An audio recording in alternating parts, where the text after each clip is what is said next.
Véritable success story de la radio Espace Guinée, les Grandes Gueules, détentrices des meilleurs scores radio en Guinée, de la meilleure émission talk show, a donné le créneau horaire du départ au bureau et du retour à la maison, récoltant depuis des années consécutives le titre d'émission la plus écoutée en Guinée, toutes catégories confondues.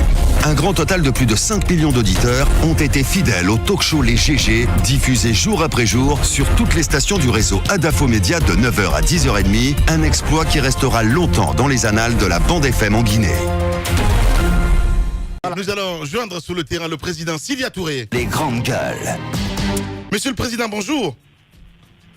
Bonjour. Bienvenue sur Radio Espace et dans cette émission Les Grandes Gueules. Il semblerait que malgré la multiplication des projets de barrages et de centrales d'appoint thermique, d'appoint et consorts, on n'arrive toujours pas à faire comme vous en 1996. Et quelle était votre touche? Quel était le secret finalement en 96, Monsieur Sidya Touré? Il y a vraiment pas de secret. Je t'ai écouté ce matin, bien que ces derniers temps, je ne suis pas toujours d'accord avec toi, hein. Mais ton explication est très simple et tu as très bien défini les questions. Il ne s'agit pas de dénoncer les problèmes, il faut y apporter des solutions. Le rôle d'un gouvernement, c'est d'apporter des solutions sur les problèmes qui sont posés. Je disais ce matin, vous m'appelez que Espace me fait pitié parce que vous êtes le seul à parler d'électricité depuis tout temps, à expliquer comment ça doit fonctionner. Mais malheureusement, ce n'est pas vous qui devez apporter des solutions. Vous ne pouvez pas être à la radio et venir tous les matins à 15 dire voilà, le groupe n'a pas marché parce qu'on n'avait pas mis machin, alors Cathy n'a pas bien travaillé, voilà pourquoi l'émission n'est pas arrivée à zéro. C'est pas ça. Ce qu'on attend de vous le matin, quand vous ouvrez votre radio ici à Zérékoré ou comme le dit à Galapa et tout ça, on vous entend. Voilà l'objectif de tout cela. Et les gens existent pour cela, les solutions existent pour cela. Il suffit simplement qu'il y ait un peu plus de management et un peu plus de leadership. C'est tout le drame de la Guinée. Nous allons parler de ça 100 ans de cette manière-là, on n'en sortira pas. Ouais. Alors, à votre avis, Monsieur le Président de l'UFR, à votre avis, par quoi et à quel niveau Veolia a péché dans sa gestion? C'est pas Veolia, c'est la société, mais c'est également le gouvernement. Le gouvernement qui définit les objectifs et qui doit se donner les moyens pour que cela fonctionne. N'importe qui fait fonctionner ça au Sénégal, au Mali, en Côte d'Ivoire, pourquoi on ne peut pas faire fonctionner ça? Ça n'a aucun sens. Tout dépend de ce que l'administration fait. Et voilà pourquoi on est obligé de dénoncer la gestion de ce pays. Parce que ça n'a pas de sens. Quand vous prenez ça, c'est le même problème. Vous allez prendre le problème de route, des ponts, des machins, vous tombez sur les mêmes problèmes parce que, disons, on n'arrive pas à apporter des solutions aux problèmes qui sont posés aux populations. Voilà. Justement. Alors, à vous entendre ce matin, Monsieur le Président, parce qu'en 96, quand même, il n'y a pas de miracle. Hein. Vous êtes là, et comme par magie, tout Conakry en parle 20 ans après, Monsieur le Président, cette particularité, justement. On va le dire. Est-ce qu'on peut dire que le problème, c'est humain, Moussa? Arrête de me perturber, s'il te plaît. Est-ce qu'on peut dire... Voilà. Le président Conté, à l'époque, m'avait donné les pleins pouvoirs. Nous avons négocié avec les sociétés qui étaient là. Nous leur avons fixé des objectifs. On a suivi ces objectifs et nous nous sommes arrangés pour qu'ils aient leur fourniture à temps et qu'ils aient également le personnel nécessaire pour faire fonctionner et les groupes, et les centrales thermiques et les petits barrages, parce qu'à l'époque, il n'y avait même pas encore Carafi, hein. Mais nous avons pu fournir de l'électricité pendant près de 3-4 ans. Il faut arrêter, quoi. Dans tous les secteurs, c'est le même problème. Vous prenez l'agriculture, vous allez dire la même chose. Prenez l'école, vous allez dire la même chose. Prenez les routes, vous allez dire... Donc on a un problème qui n'est plus un problème d'eau, d'électricité, ou est un problème de gouvernance. Il faut quand même pas... On ne peut pas se cacher ça. Bien. Le président Sidya Touré, en direct ce matin sur les Grandes Gueules. En même temps, Monsieur le Président, vous avez apporté du nouveau à votre passage. On a pu avoir un peu plus d'électricité, mais peu avec vous. Tout est retombé. Est-ce que ça ne donne pas du crédit à des gens comme Abessila ou bien d'autres observateurs de la scène politique guinéenne qui ont pensé que les groupes que vous avez apportés à la Guinée étaient bons pour le cimetière? Vraiment, ça c'est un faux débat. Les groupes étaient là, ils ont fonctionné jusqu'en 2000. Personne n'a dit que les groupes devaient s'arrêter à ce niveau-là. Nous avons à peine 50 milliards plus des petits barrages. L'essentiel, c'est que les populations guinéennes ont eu de l'électricité 24 heures sur 24 pendant cette période. Et bien sûr que quand on démarre un problème comme ça, on ne s'arrête pas là. Chaque année, on améliore parce que la population augmente. Les superficies qui sont concernées par l'électrification augmentent. Donc, vous devez investir dans le secteur, tant en matériel que en ressources humaines. Si vous n'avez pas tout ça après le départ, mais même si vous avez Caleta, comme c'est le cas aujourd'hui, on n'a pas de courant. Enfin, ça change quoi. Alors, Monsieur Touré, 1 ou 2 minutes aujourd'hui devant la télévision nationale, on a comme l'impression qu'il faut juste attendre qu'on finisse avec Swapiti et puis tout sera fini avec ces problèmes d'électricité. Vous qui vous y connaissez, est-ce que oui, après Swapiti, les Guinéens peuvent sortir de toute cette situation ou bien vous pensez qu'il y a bien d'autres choses à faire? Non, franchement, ce n'est pas le problème. Le problème, Swapiti, c'est de la production. D'abord, excentré vers la frontière sénégalo-gambienne et tout ça. Donc, comme je l'ai dit dans votre radio, les populations de la Haute-Guinée et de la forêt n'auront pas d'électricité en provenance de Swapiti. Donc, nous devons faire en sorte qu'on s'entende ou à avoir des centrales solaires ou à avoir l'interconnexion avec les pays comme la Côte d'Ivoire, qui est interconnecté au Mali, au Burkina, au Togo, au Ghana, au Bénin et au Nigeria, pour qu'on ait de l'électricité dans cette partie de la Guinée. Le Libéria a fait ça, ils ont du courant. Nous, on avait porté comment est-ce que ça devient difficile à réaliser, Monsieur le Président, quand on sait que l'électricité, quand même, du côté de la forêt, c'est jusqu'à la porte de la Guinée. Le dernier village de la Côte d'Ivoire a de l'électricité. C'est une question de quelques kilomètres, même de quelques mètres. Non, mais c'est exactement ça. Le projet était de faire le prolongement de quelques kilomètres pour ravitailler la ville de Mandiana, de Kankan, de descendre comme ça, Kerouané, Senko, Bella, Lola, de recourir jusqu'à Youmou, avec toutes les sous-préfectures afférentes. On a fait ce projet, on en a travaillé, la Côte d'Ivoire nous a donné son accord. Ce n'est que 30 mégawatts, c'est pour vous dire que notre consommation est vraiment mise. Une ville comme Kankan, c'est à peine 4 mégawatts, c'est même pas un quartier de Dakar. Donc voilà la réalité de la Guinée d'aujourd'hui.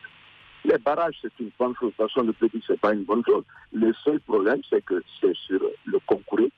Celui qui est là actuellement ne fonctionne pas en période d'étiage.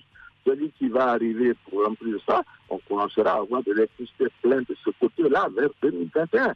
Mais on le vendra parce que nous n'avons pas d'industrie, nous n'avons rien d'autre que des ampoules à servir. Ce n'est pas grand-chose par rapport à des barrages de ce genre-là. Donc au moins, on le vendra et ça nous rapportera de l'argent. Bien. Le besoin des Guinéens en matière d'électricité, notamment dans la partie que je viens d'indiquer, ça risque de ne pas être satisfait parce que l'électricité, c'est aussi le transport, c'est aussi la distribution, c'est aussi les ressources humaines dont vous venez de vous plaindre toute la matinée aujourd'hui.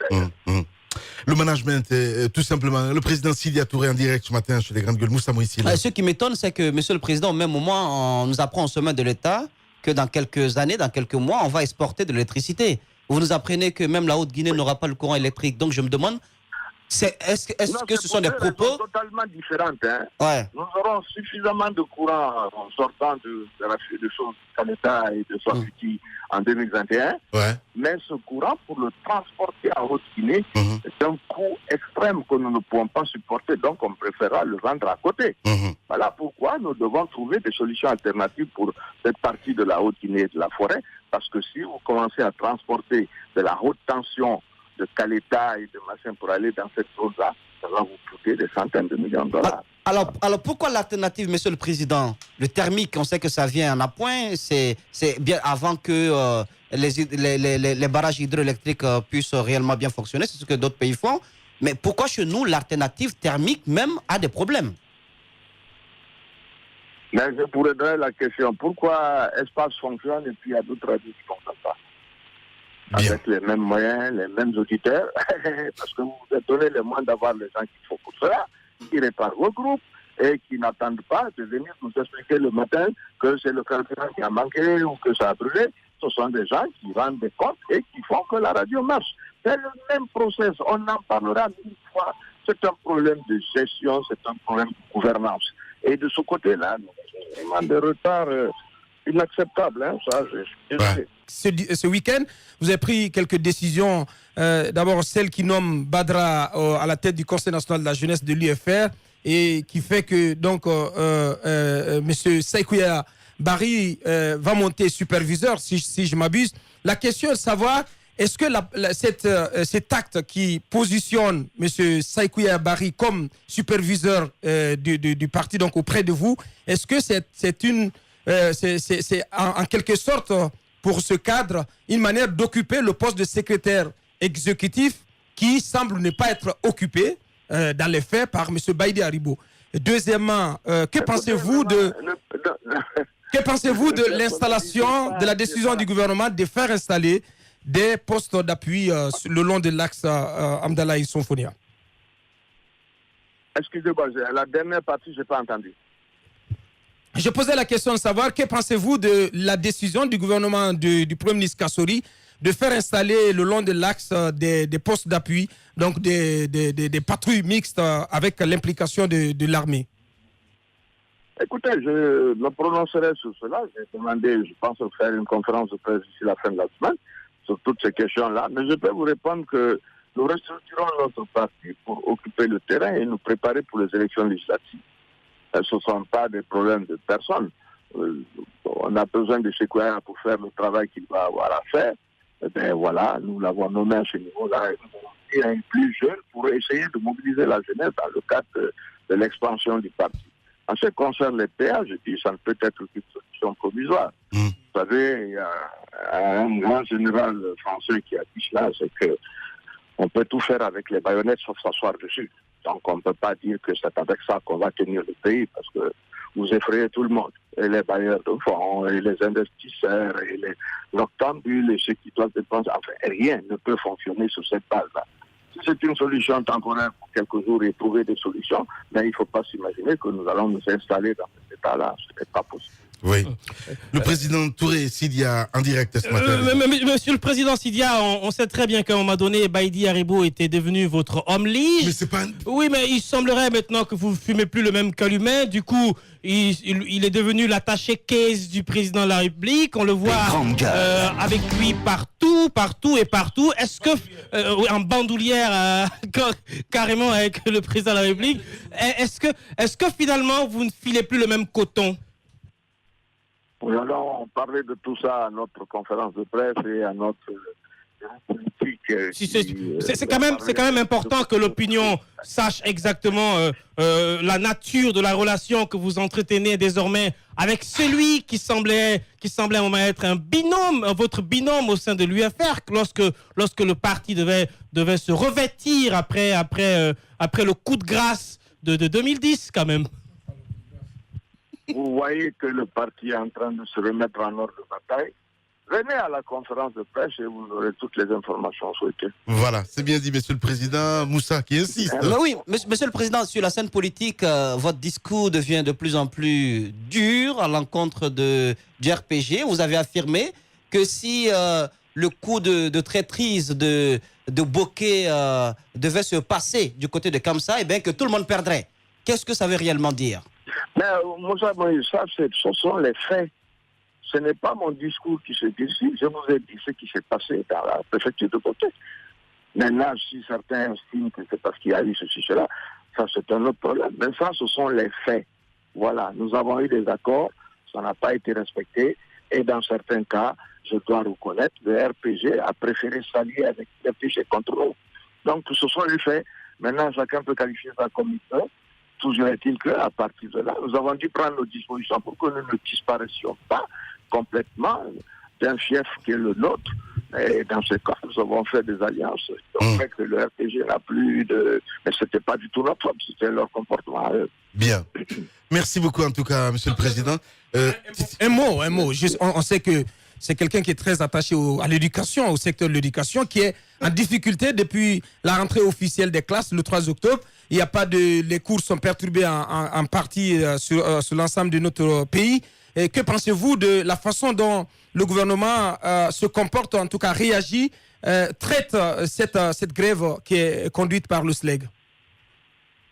Écoutez, on ne va pas faire ma conférence de presse avant que ça commence, hein, mais je peux simplement vous dire que le gouvernement a une responsabilité, c'est d'éduquer nos enfants, c'est de faire en sorte que nous soyons parmi, disons, les pays qui permettent à leurs élèves, à leurs étudiants d'être parmi les meilleurs. Parce que vous savez que le monde aujourd'hui est une compétition pratiquement planétaire.